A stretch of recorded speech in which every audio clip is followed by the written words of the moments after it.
জুম্মা মুবারকের শুভেচ্ছা এবং অভিনন্দন। কারণ আমরা মুসলিম জাতি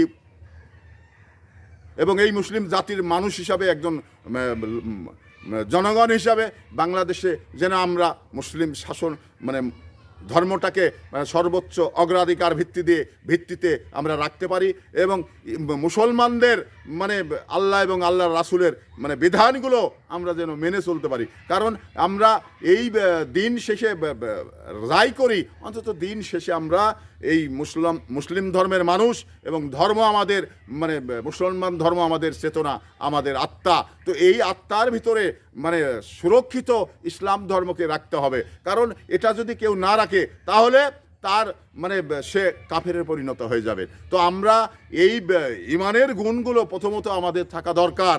কারণ ইমানদার হতে হলে ইমানের গুণগুলো আপনার পরিপূর্ণভাবে আপনার ভিতরে থাকতে হবে।